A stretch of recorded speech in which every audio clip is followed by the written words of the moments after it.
आप सभी भगवत प्रेमियों का आपके अपने YouTube चैनल पर हार्दिक स्वागत है।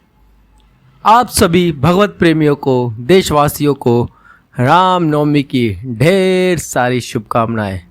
आपके जीवन में प्रभु श्री राम खुशियाँ दें।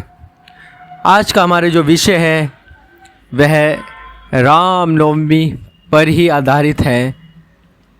तो चलिए शुरू करते हैं। भोलेनाथ आप पर कृपा बनाए रखे। हर हर महादेव। रामनवमी चैत्र मास के शुक्ल पक्ष की नवमी तिथि को बनाई जाती है।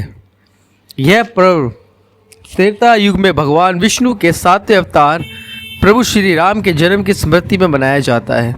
श्री राम को मर्यादा पुरुषोत्तम कहा गया है क्योंकि उन्होंने जीवन के हर क्षेत्र में मर्यादा का पालन किया और एक आदर्श पुत्र, आदर्श भाई, आदर्श पति, आदर्श राजा और आदर्श मित्र के रूप में अपने कर्तव्य का निर्वहन किया है।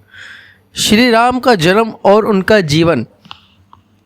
भगवान श्री राम का जन्म अयोध्या नगरी में राजा दशरथ और रानी कौशल्या के घर हुआ था।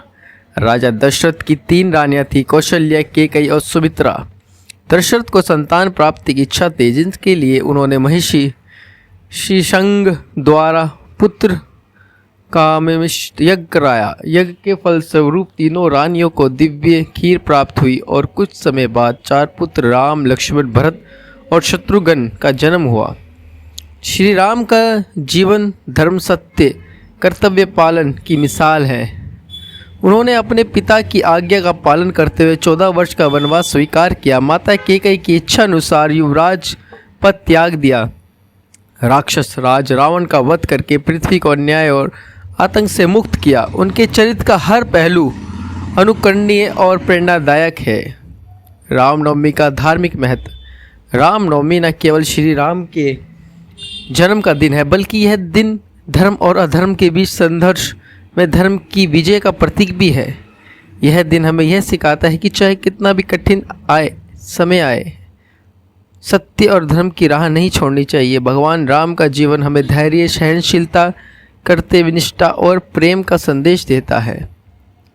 भारत और विश्व के विभिन्न हिस्सों में रहने वाले हिंदू समाज में रामनवमी बड़ी धूमधाम से मनाई जाती है। इस दिन सभी रीति रिवाजों का पालन किया जाता है। श्रद्धालु भक्त उपवास करते हैं, दिन भर श्री राम की पूजा, आरती, भजन करते हैं। सुंदरकांड होता है, रामायण का पाठ होता है, विशेष रूप से बाल कांड, अयोध्या कांड इस दिन सुनना पुण्यकारी माना जाता है। दोपहर के समय जब श्री राम का जन्म हुआ था, मंदिरों में रामलला की झांकी सजाई जाती है। शंख, घंटा और मंत्रोच्चारण के साथ उनका जन्म उत्सव बनाया जाता है। रामनवमी के अवसर पर अनेक स्थानों पर रामलीला का आयोजन भी होता है। इसमें श्री राम के जीवन से जुड़ी घटनाओं का नाट्य रूपांतरण किया जाता है। वहीं कुछ स्थानों पर शोभा यात्रा भी निकाली जाती है, जिसमें झांकियों के माध्यम से श्री राम की गाथा को दर्शाया जाता है, उनकी जीवन गाथा दिखाई जाती है पूरी। राम जन्मभूमि अयोध्या में यह पर्व अत्यंत भव्यता से मनाया जाता है। तो राम मंदिर भी बन गया है। देश विदेश से लाखों श्रद्धालु यहाँ पहुँचते और सरयू स्नान के बाद श्री रामलला के दर्शन भी करते हैं। आज जब समाज में नैतिक मूल्यों का ह्रास देखा जा रहा है, ऐसे में श्री राम का आदर्श चरित्र हमें फिर से जीवन में सच्चाई, कर्तव्य और सेवा भावना को अपनाने की प्रेरणा देता है। रामनवमी केवल एक पर्व नहीं है, यह हमें आत्मचिंतन और आत्मशुद्धि का अवसर प्रदान करती है। धर्म की विजय। यह दिन हमें सिखाता है कि अंत में सत्य और धर्म की ही विजय होती है। कर्तव्य पालन। श्री राम ने हर इस परिस्थिति में अपने कर्तव्य का पालन किया। यह हमें अपने जीवन में कर्तव्यनिष्ठा बनने की प्रेरणा देता है। सहनशीलता और धैर्य। राम का जीवन संघर्षों भरा रहा है, फिर भी उन्होंने कभी संयम नहीं खोया। यह गुण आज की पीढ़ी के लिए विशेष रूप से आवश्यक है। रामनवमी का पर्व भारतीय संस्कृति, परंपरा और धर्म का गौरवशाली प्रतीक है। यह दिन हमें न केवल राम के जन्म की खुशी देता है, बल्कि उनके आदर्शों को जीवन में अपनाने का अवसर भी प्रदान करता है। अगर श्री राम के बताए मार्ग पर चलें तो व्यक्तिगत जीवन से लेकर सामाजिक जीवन तक में समरसता, शांति, सद्भाव कायम हो सकता है।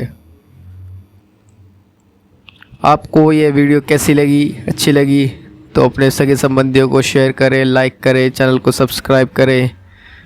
और एक बार फिर आपको रामनवमी की ढेर ढेर सारी शुभकामनाएं। हर हर महादेव।